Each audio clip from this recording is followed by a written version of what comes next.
Hey guys, आज मैं आपको लैपलास ट्रांसफॉर्मेशन पढ़ाने वाला हूँ और बहुत ही इंपॉर्टेंट चैप्टर है, बहुत ही बढ़िया चैप्टर है।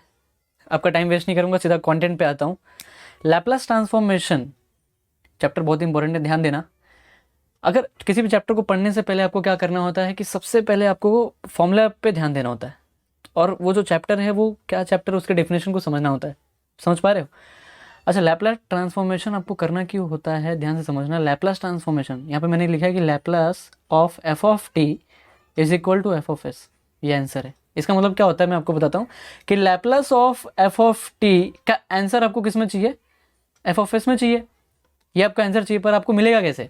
आपको इस ये समझने के लिए आपको ये समझना होगा, इस पे ध्यान देना होगा, इस लाइन पे मैं आपको यहाँ पे अंडरलाइन करके बताता हूँ कि इस पे आपको फोकस करना होगा।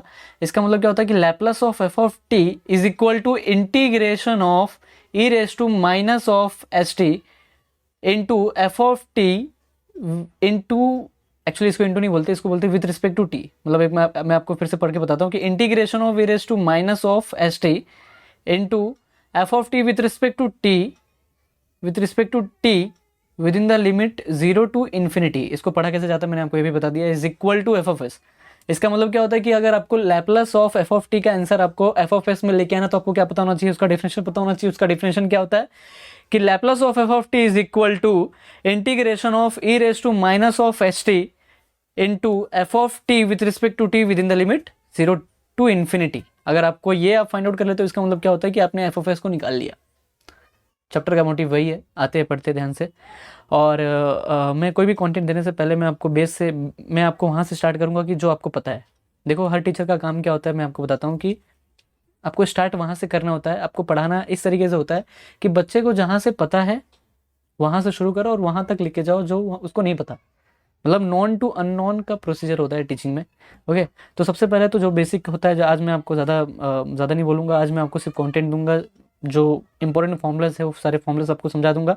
और आने वाले टाइम में लैपलास ट्रांसफॉर्मेशन के और भी मेरे चैनल पे वीडियोस अपलोड होंगे, जिसमें पूरा का पूरा चैप्टर होगा, ठीक है, ताकि आप कभी भी पढ़ सकते हो। और मैक्सिमम सम सॉल्व करूंगा, मैं हर चैप्टर का मैक्सिमम सॉल्व करूंगा। ओके, या शो मैं आपको यहाँ से स्टार्ट करता हूँ कि फॉर्मूलाज। सबसे पहला फॉर्मूला क्या है? Laplace of 1 is equal to 1 upon S. Directly formula, इसमें कुछ करना नहीं है। Laplace of 1 equal to 1 by S. अच्छा, लैपलास ऑफ 1 को मैंने क्या लिखा है? Laplace of T raise to 0। T raise to 0 का मतलब यहाँ पे नोट देखो, नोट में मैंने क्या लिखा है कि anything raise to 0 is equal to 1 और 0 raise to anything is equal to infinity. देखो इन्फिनिटी मैंने यहाँ पे ध्यान दिया है, ठीक है। आपको ये ध्यान देना है, ये चीज़ आपको पता होनी चाहिए, तब आपको ये समझ में आएगा कि लैपलास ऑफ 1 को मैंने क्या लिखा? 1 बाई एस लिखा, और Laplace of T raise to 0 को मैंने क्या लिखा? 1 बाई एस, ठीक है। क्योंकि टी रेस टू 0 भी क्या हो जाता है? 1 हो जाता है, तो लैपलास ऑफ 1 तो 1 बाई एस है। लैपलास ऑफ सेकंड फॉर्मूला क्या बदलता है कि Laplace of E raise to at, e raise to eighty is equal to 1 upon S minus a. बहुत ही सिंपल तरीका बताता हूँ, मेथड बताता हूँ कि फॉर्मूले को याद कैसे करना है। और करने के बाद आपको 3 बार एक फॉर्मूले को आप लिख लोगे तो आपको याद हो जाएगा। सिंपल है, मैं आपको मेथड ही बता दूंगा कि प्रैक्टिस कैसे करना है, लर्निंग कैसे करनी है, ठीक है। अपने आप को इंप्रूव कैसे करना है, अपने स्किल्स को कैसे डेवलप करना है, सारी बातें भी बताते रहूंगा आपको। ध्यान से सुनना कि Laplace of E raise to eighty is equal to 1 upon S minus A. Laplace of V raise to AT, मतलब यहाँ पे ए मतलब क्या है? यहाँ पे प्लस का साइन है, कुछ नहीं है तो मतलब प्लस का साइन है, तो प्लस है तो यहाँ पे माइनस से हो जाएगा। Laplace of V raise to minus of AT क्या होता है? 1 अपॉन एस प्लस है, यहाँ पे माइनस, यहाँ पे प्लस हो गया। चौथा फॉर्मूला देखो, Laplace of sine of eighty is equal to A upon x square plus A square, बराबर। Laplace of cos of eighty is equal to s. देखो कॉस है ना, कॉस तो स है तो यहाँ पे क्या कर दो? एस। ये शॉर्टकट बता रहा हूँ, इस तरीके से याद रखना होता है। S upon x square plus ए स्क्वायर, डिनोमिनेटर का सेम है। शैडो फॉर्मूला है Laplace of T raise to n is equal to n factorial upon s raise to n plus 1। आप देख पा रहे हो? यस और नो? समझ में आ रहा है ना? अच्छा, यही फॉर्मूला हाइपरबोलिक फंक्शन के लिए समझा देता हूँ कि हाइपरबोलिक फंक्शन फॉर्मूला क्या होता है, ध्यान से समझना। पहला फॉर्मूला होता है Laplace of sine of H of AT, sine H of eighty is equal to A upon x square minus A square. यहाँ पे एच स्क्वायर प्लस ए स्क्वायर था, यहाँ पे क्या हो जाएगा? H square minus A square, इतने ध्यान देना।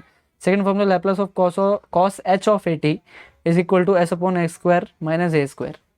ओके, ये था लैपलास का फॉर्मूला, इंट्रोडक्शन बेसिक फॉर्मूला था। ये फॉर्मूला आपको पता रहेगा तभी आप चैप्टर पढ़ सकते हो, स्टार्ट कर सकते हो। और मैं आपको बताना चाहूँगा कि ट्रिग्नोमेट्री के कुछ फॉर्मूले से आपको रूबरू करवा देता हूँ। पहला फॉर्मूला है sine square theta plus cos square theta is equal to 1 plus tan square theta equal to sec square theta 1 plus cot square theta equal to cos square theta. Double angle formula sine two theta equal to 2 sin theta into cos theta, आपको दिख रहा होगा। Cos two theta equal to, इसके 4 फॉर्मूले पर अभी इस time पे आपको 3 याद होना चाहिए, बहुत जरूरी है। Cos square theta minus sine square theta equal to 1/2 minus sine square theta. 2 sine, actually यहाँ पे क्या रहेगा मैं आपको बता देता हूँ। यहाँ पे क्या रहेगा मैं आपको बताता हूँ।